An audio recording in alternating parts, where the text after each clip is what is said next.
Hi there, it's Karen at Corrie Paper Crafts, independent Stampin' Up demonstrator in central Scotland. Welcome to today's project, and it's this little triangular treat box here. Now it might look familiar because I did make one earlier in the year, a few months ago, and I've actually got the boxes that I made here. So I decided to make it in a slightly bigger version for Christmas time.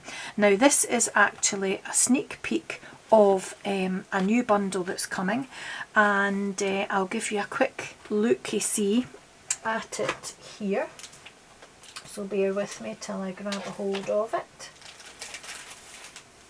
Oh gosh.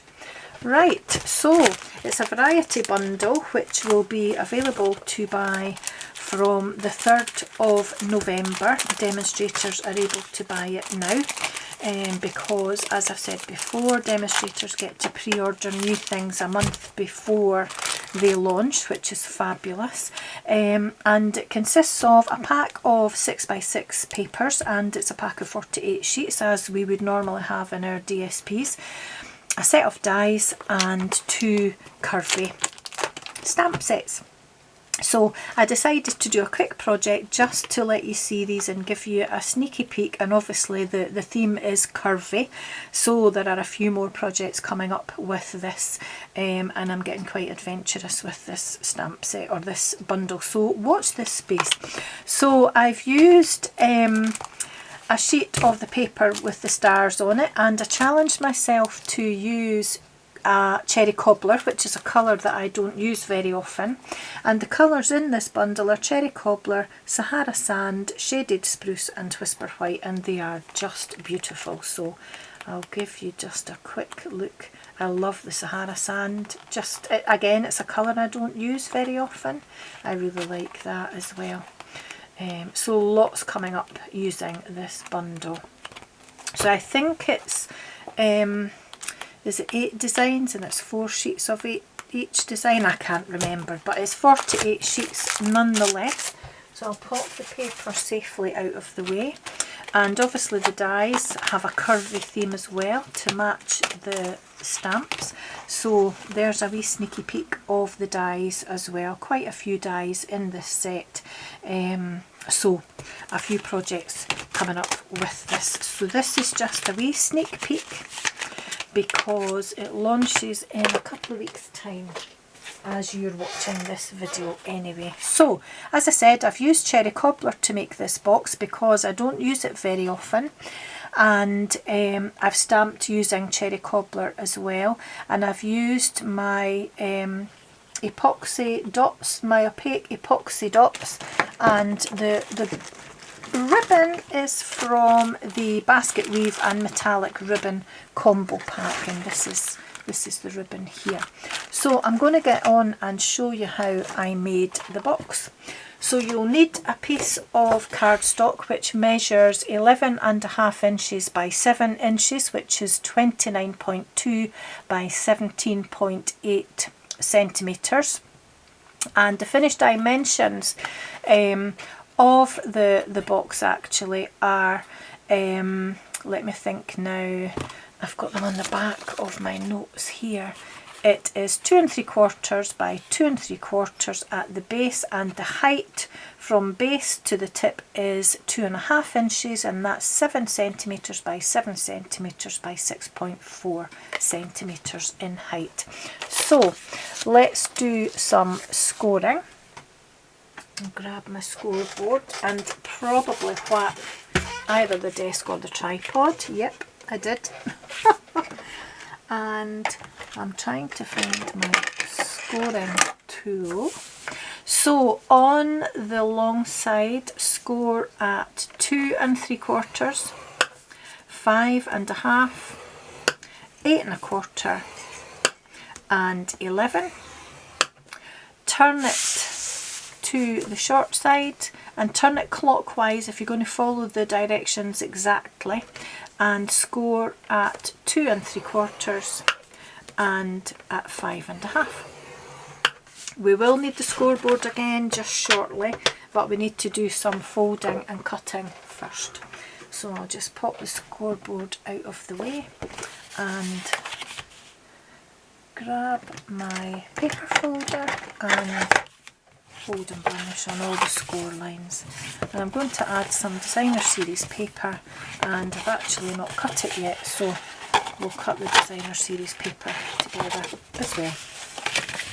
Because I forgot, no other reason. I cut the card but not my designer series paper. So we're going to do some cutting. So we'll do the cardstock parts first. So this narrow section is for the top of the bag, but we're actually, or the box rather, but we're only going to keep one section of it, so we're going to remove a lot of that. And these squares along the bottom here make the bottom of the box here. I see I've managed to twist my ribbon as well.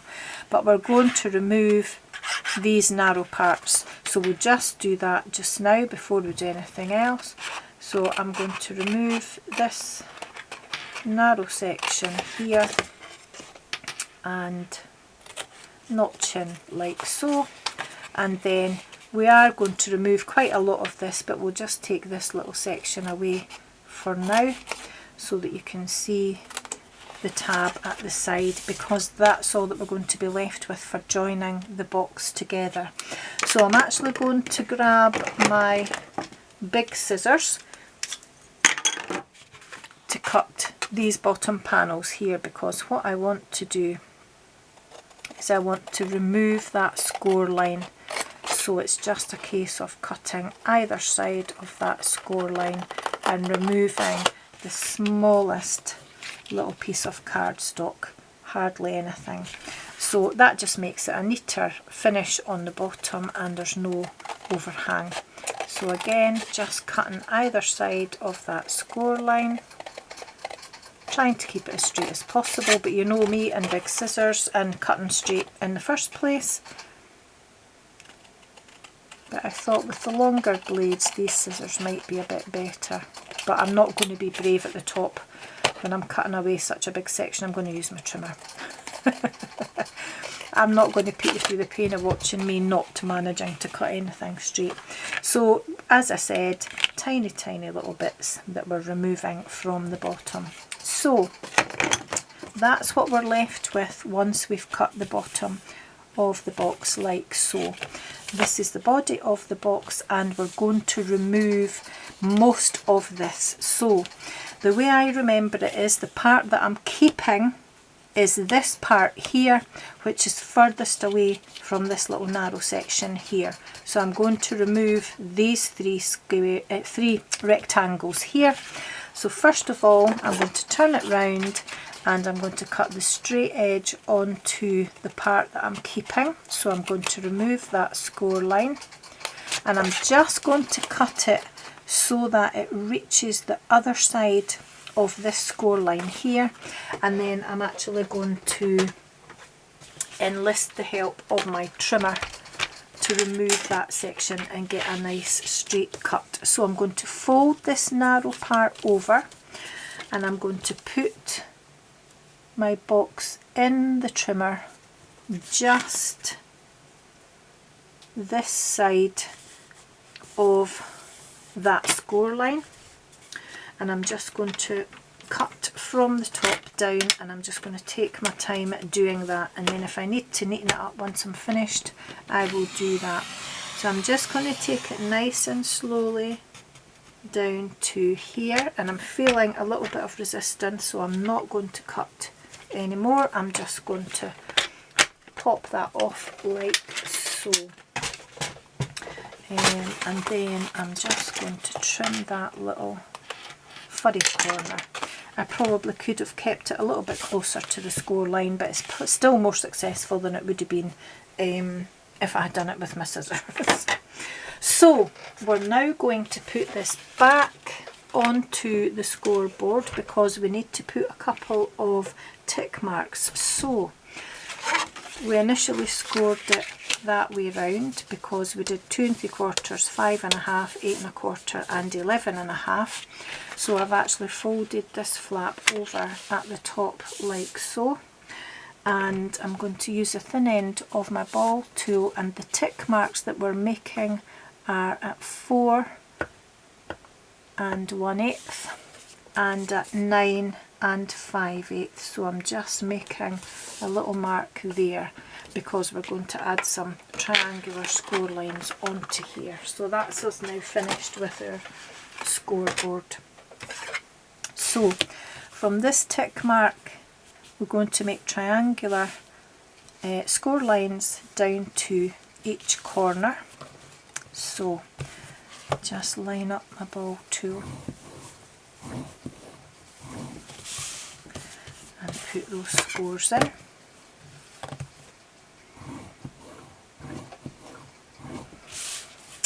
And this side as well.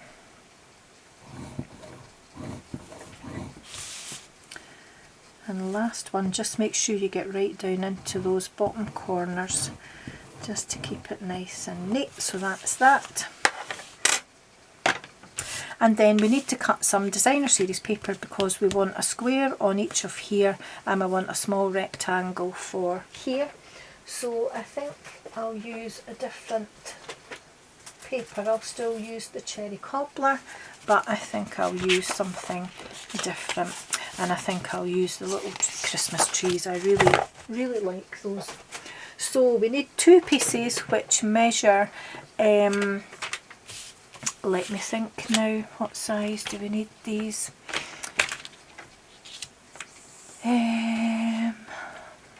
I've forgotten what size of designer series paper I need now.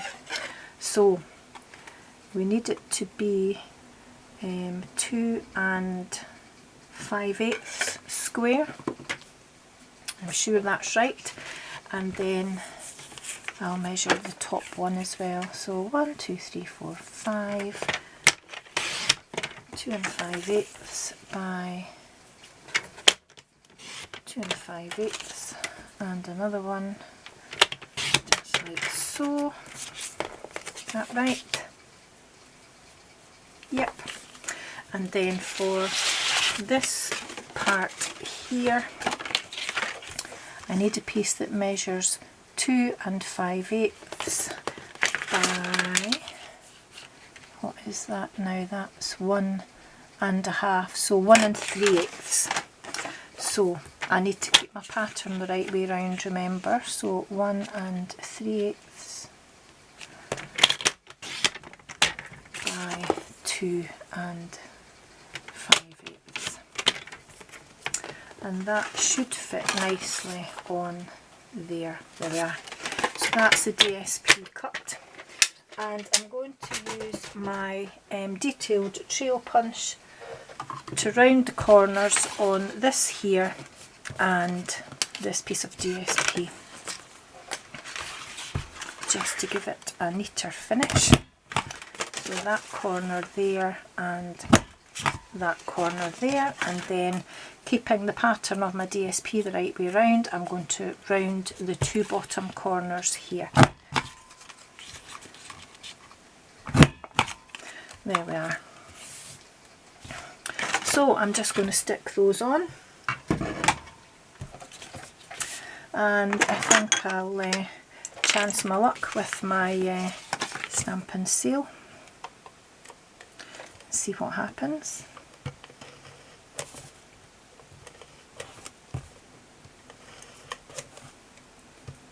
Oopsie daisy.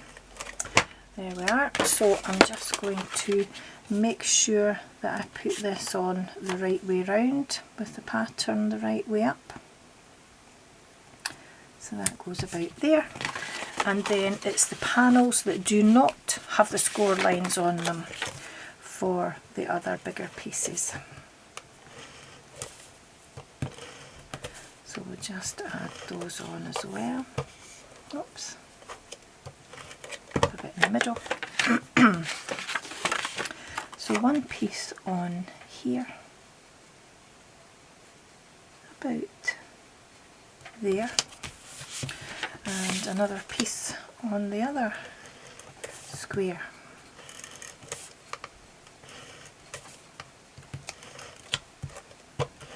In the middle. Whoops. It's very sticky. Even though that's not the Seal Plus, it's still very sticky. So that goes about there. and then I'm going to use my Seal Plus to join the box together. So I'll piece down this flap here. Don't want you to overlap those, so we'll fold that back a little bit. Fold that over and join it together. So that's now the back of the box. So this is going to be my front panel. These are the two side panels, and this is the back panel. So hopefully I'll get it right, because I didn't in a video I just did recently. So pop the first side panel over and pop that down, and I'm just making sure that I get some glue at the edges so that that stops any gaping. So back panel over, I was trying to do that again, and then the front panel is the last panel to be stuck down. There we are, and pop that over just like so. So pop the lid on my glue, and then I'm just going to give that a little squidge about. There we are. And obviously the box at the minute looks like it's too big for this panel here, but you remember we scored the sides, so just press at the top where you had the top of those score lines and fold your flap over, and there we are. So to hold this closed until I can tie the ribbon, because we really fell out in a big way earlier on, I'm glad it wasn't on camera, I'm going to pop a glue dot just in the middle of this little flap here and fold that over and press it down to hold the box closed.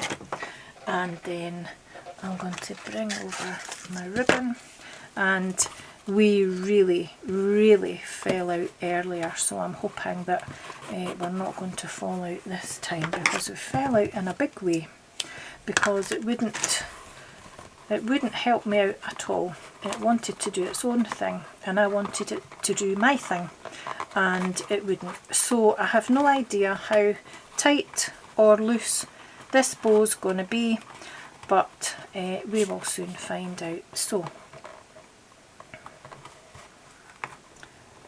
I'm just trying to hold this bow that not tight. In fact, because I can feel it already starting to resist, I'm actually going to tie this in a double knot, because it's going to save a lot of grief and probably about 10 minutes of video because I would just not be able to get it to go right. So we'll cut our losses and do it that way, and do a double knot. Oh, and I still can't get the bow tied. Honestly, we do not get on, me and bows. I'm useless at tying bows. And the nicest bows I tie are usually off camera, and I know lots of other crafters say that as well. It's a crafty thing that bows don't always go well, but oh my goodness, she said that they don't always work on camera, and that's possibly the best bow I have ever tied. So I am not going to mess about with that anymore, and I'm just going to shape the ends of my ribbon, and we will leave it at that. So I'm really quite pleased with that.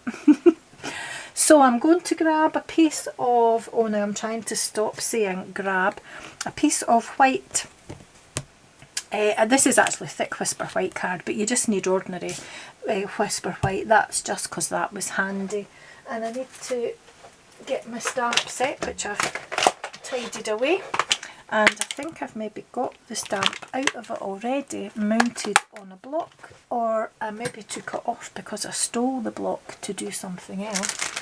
So the stamp is here, and it's just stained because the first colour of ink I used was Cherry Cobbler, but that's okay. I'm just going to try and line it up a bit so that I get it kind of straight when I stamp with it. And it's from the Quite Curvy stamp set, this one here. Pop that over to the side, and as you can see, it is a photopolymer stamp, and I'll just knock ribbons down the back of my desk, grab my cherry cobbler ink, and I've said grab again, and I'm trying to stop saying that because I say it too much. Oh gosh, I think I've just made it with that, so stamp that about there and hope that's straight towards the bottom edge. I'm quite happy with that. So I will clean that stamp and close my ink before I sit something in it. And then I'm just going to trim along the top using my trimmer, trying to get the same gap that I've got at the bottom. So probably about there without chopping the top off my, my words. There we are. It could probably have been a little closer, but I'm not going to start messing about with it. And then I just added dimensionals onto the back, one either side, like so, and I popped it on over the top of the ribbon, just making sure it's central and I've got even gaps or equal gaps either side here, which isn't too bad, and top and bottom here. There we are. And then the last bit that I did to finish was I used the frosted epoxy droplets from the the frosted and clear epoxy droplets. Oh my goodness, embellishments. So I'll cover up the sharp bit here, and I think I used the smaller size, yeah. So I think I'll just arrange them slightly differently to the one I made already, just to fit around the ribbon. There we are.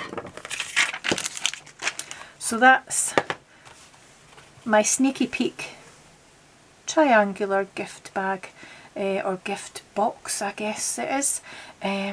So see what you think. I hope you like it. Give me a thumbs up if you do. I'd love to see it if you make one, but have a go and see how you go. And remember that this bundle is launching on the 3rd of November and it runs from the 3rd of November until the 4th of January. So looking forward to showing you a few more projects with that, but that's it for today. I'll put a link to all the products that I've used below, but I won't be able to put an item number for this bundle as yet, but I'll put details of all the bits that are in the bundle, and then I can update it once it goes live. So thanks for watching. I'll see you again very soon. Bye bye.